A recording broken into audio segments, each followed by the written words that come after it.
So welcome to the TV podcast. I'm joined this afternoon by Alok from AppJobs. That's great. How's it going? It's very well. Ollie, very, very happy to be here. Thank you for coming. So we're here at NOAA. How's the day going so far? It's a quite hectic day, but a lot of good conversations and a lot of positive feedback. And your first time to NOAA? First time to NOAA, yeah. Yeah. And you're from Stockholm? I'm from Stockholm, or I live in Stockholm, but I'm a little bit mixed. I'm half Indian, half Swedish. I've lived halfway across the world in California. I worked in Japan and in Southeast Asia, so I feel a little bit like a citizen of the world. But I have a 5-year-old son in Stockholm, so I try to be there. And I saw you do a couple of Airbnb bookings. I'm actually a super host on Airbnb. Are you? Yeah, I'm very proud. Certificate? Yeah. Very proud. Yeah. Very nice. What did you have for breakfast this morning? Normally I have a whole wheat bread, I think, but this morning I just settled for a croissant and some tea. Nice. What is the one thing you would have done differently before you turned 20? I'm actually quite content with my life and the choices I've made, so I don't think that there is anything in specific that I would have done differently. Maybe I would have bought better shoes. But they look pretty good. But now I'm not 20 anymore. So before that, no. Otherwise, I'm actually quite happy with my life. And what is your favorite company right now, apart from AppJobs? So this might sound a little bit like a surprise, but I think Wizz Air. Okay.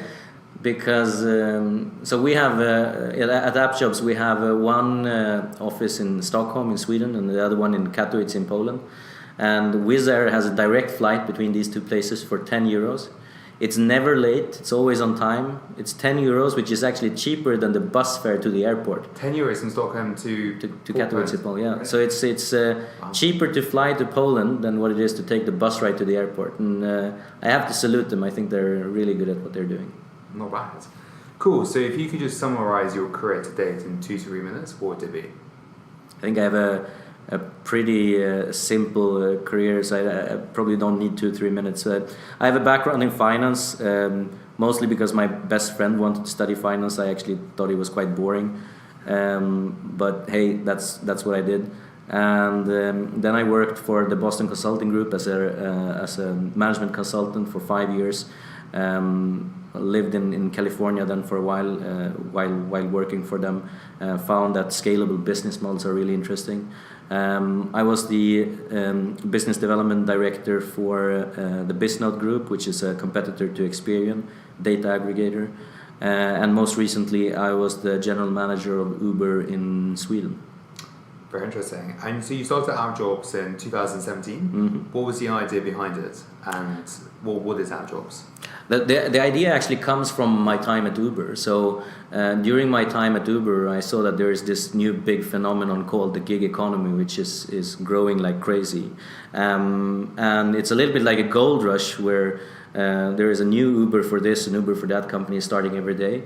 And that's great. However, there's a lack. There are a couple of places of pains in the ecosystem. And one thing that I felt was lacking was a place for gig workers to actually find all the different apps that they can work with. So that's one of the benefits that the AppJobs brings. It's a place where you can go and for your city see, okay, what are the different apps that I can work with? Also get those apps matched to your assets that you have, if you have a car, if you have a bike, and to your preferences, and then basically see which ones are you eligible to work with. You also get to see different user ratings and reviews from other people who work with these apps, and I thought that was very important because when you use one of these services like Uber, you rate the driver and the driver rates you, but who rates Uber, right? So creating a place where people who work for these companies also get to rate them and make their voice heard. And then lastly, I would say what was lacking was a place where you can find all the supporting services that you need if you're a gig worker. So what about insurance, tax support, financing, and so on? So that's what we're trying to create with AppJobs. It's a global community. We have more than 250,000 members. Basically, we try to be the gig worker's best friend. Very nice. And just before we go into your fundraising, how was your time at Uber? And was it a good company to work for? It was a great learning experience. It's a very operationally very strong company, and there was a lot of things that I learned there. Obviously, as you can imagine, it was also a little bit like sitting on a mechanic bull to work there. In Sweden at the time, there was a lot of politicians and journalists that raised all kinds of questions, and so I felt like I was going to a fight every day to fight for what we stood for and what we believed in.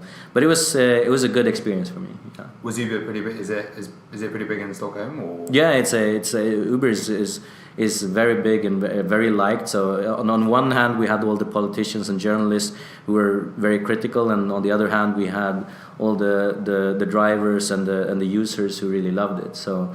And it was not only in Stockholm, it was Stockholm, Gothenburg, and then during my time we also expanded to Malmö, which is the third biggest city. So yeah, it was really cool. Very nice. We'll move back to AppJobs. So you've raised 2.9 million euros. Mm-hmm.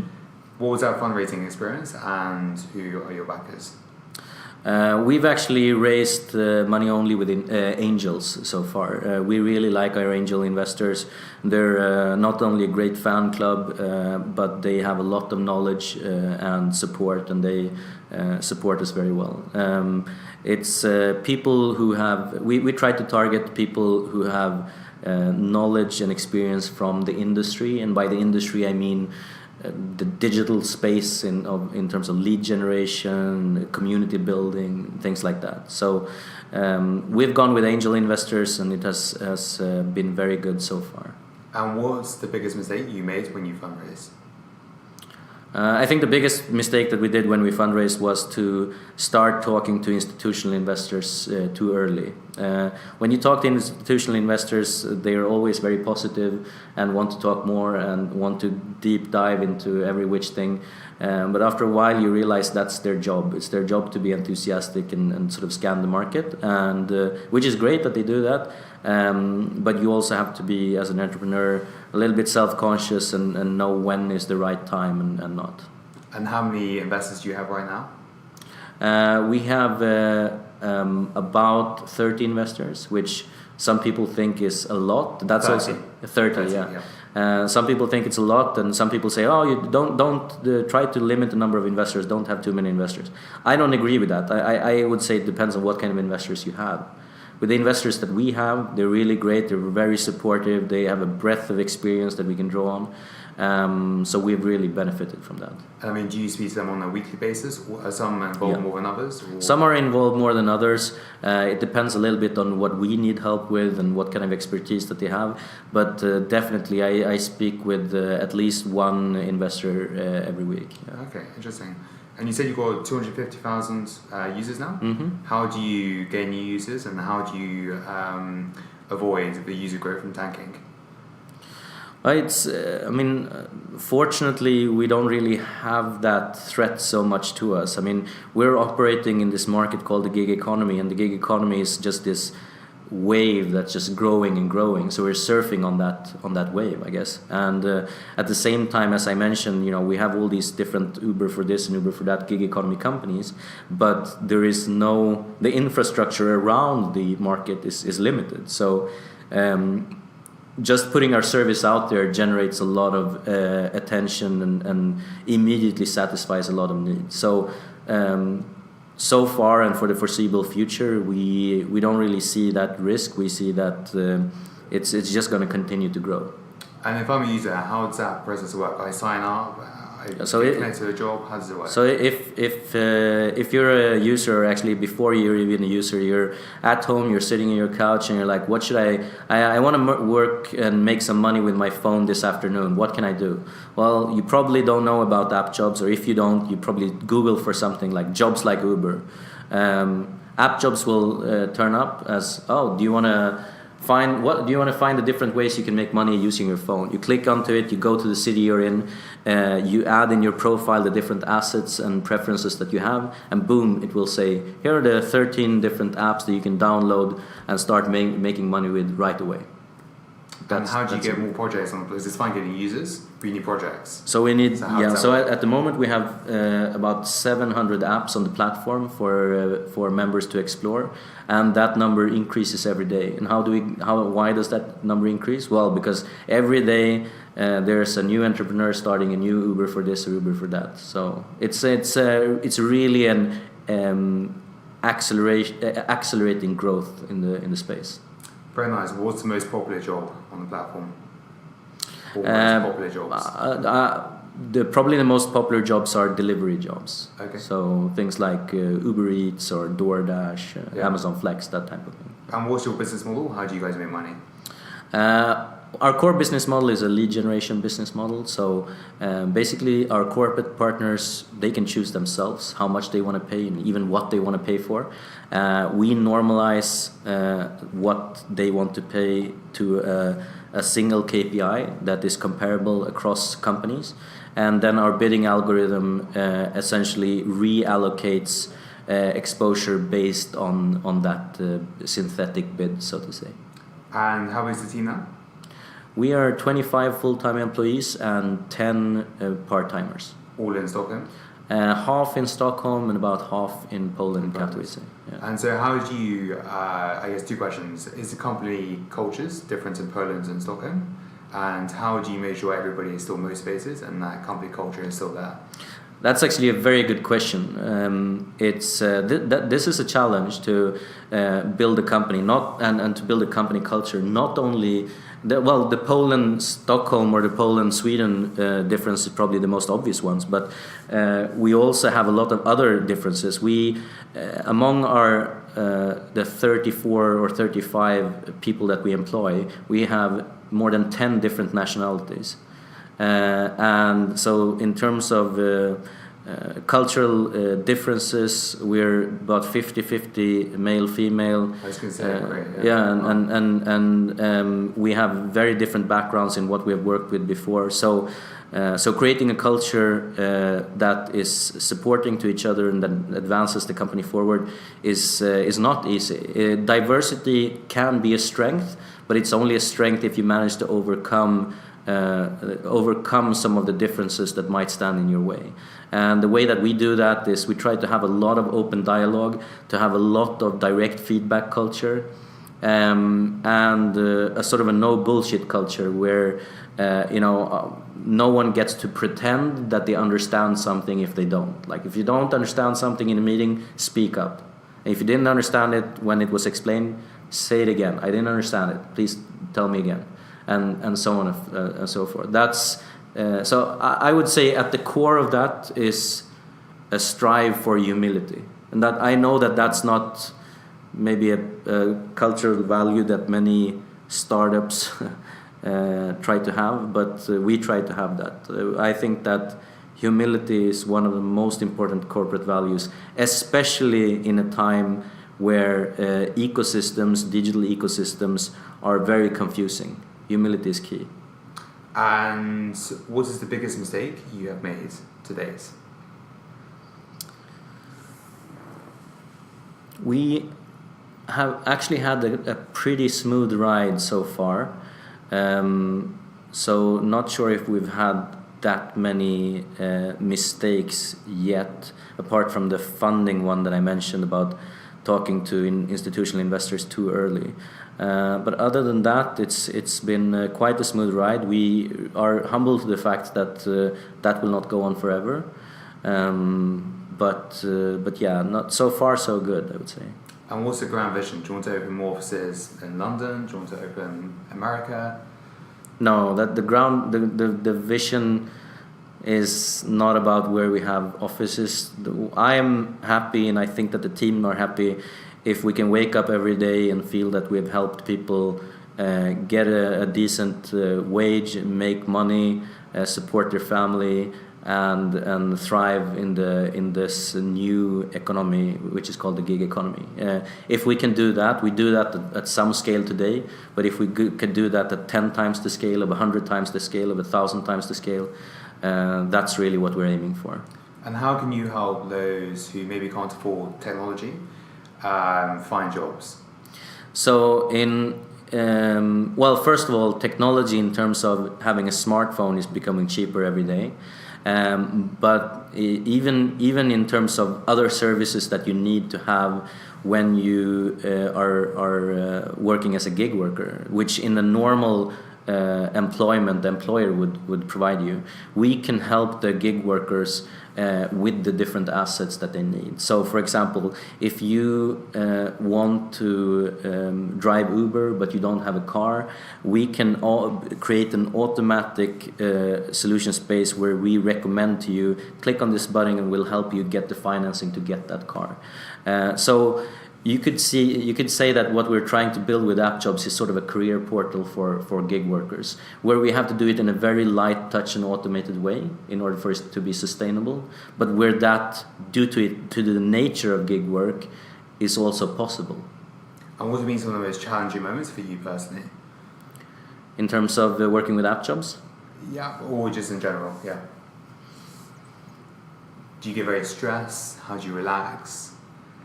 I think you're pretty chilled. I try to be pretty chill. I think that the most challenging things is for me when I get a little bit stressed or irritated is if I sit in a meeting and I realize that people are pretending to understand things that they don't understand. I feel I'm not sure even if I should say that I get irritated. It almost saddens me a little bit. I feel like How can you tell if someone's... Well, it happens quite a lot, both inside the company and outside the company. I mean, for the last 30 years, when sort of this digital revolution has happened, a lot of the things that we work with as humans are becoming very abstract because they're in the digital realm. And it's difficult to deal with abstraction for humans. It's and the risk for misunderstanding becomes very, very big. So I see it all the time in different meetings where I sit and listen. I even feel like sometimes my role becomes to be almost like a translator between the development team and the sales team, or where people think that they're talking about the same things or pretend that they're talking about the same things, but not always do they do that. And will the plan be just have one office, or do you want to keep Poland and Sweden? I would say that the vision, or what we're striving for, is to use digital tools to the extent where the proximity and presence typically associated with physical presence can be induced thanks to these digital tools. We work very well with these things. We have a multiple different virtual rooms that we use on a daily basis, and even with the teams that we have, it's not that some teams are in Poland and some teams are in Sweden. We actually have the teams mixed in Poland and Sweden. So there's a lot of video calls going on all the time. We have six virtual rooms with 25 full-time employees, right? So I think we will try to really embrace this possibility of working remotely, and so far it's going quite well, actually. And so you say you've got 25 employees? 25 full-time and 10 part-timers. So are you guys looking to raise more money, or you doing that? We are, yes. We're looking to do a Series A round in about 9 to 12 months. So that's when our runway ends. At the moment, for these coming 12 months, the focus from our side is to build a solid revenue base. We've already started monetizing this summer, and the numbers are looking good. They're going in the right direction. So we want to focus and build a solid revenue base, and then in about 9 to 12 months, we want to raise the Series A round with an institutional investor. Excellent. And AppJobs in 5 years, where would you like it to be? AppJobs in 5 years is truly the best friend of a gig worker. It's not only gives you the possibility to explore what different apps there are that you can work with and make money with your phone. It is much more than that. It's sort of this full-fledged career portal that I mentioned that you can use for all aspects of your gig work. And any entrepreneur starting out, what advice would you give to him or her? Wow, I'm not sure if I'm in the position yet where I feel that I have the right to give advice to entrepreneurs. I'm a first-time entrepreneur myself. Maybe as a more general advice, to people is to work hard and focus, do the right thing, and then good things will come. I hope. That's what I'm betting on. So let's hope so. So where can our members sign up for AppJobs? So they go to AppJobs.com. You go to your city. You'll be prompted to sign up, and you'll basically be presented with, here are all the apps that you can download and start making money with already this afternoon. Excellent. Well, good luck with it, and thank you so much for your time. Thank you. Cheers. Cheers. Thank you for listening to the TBE podcast. We hope you found our conversation with today's guests useful. If you are starting or growing a business and would like any help, please do head over to Twitter, follow myself, Ollie Forsyth, and send me a message. If you are planning to fundraise, please also do the same, and I would love to hear from you. Thank you and good luck.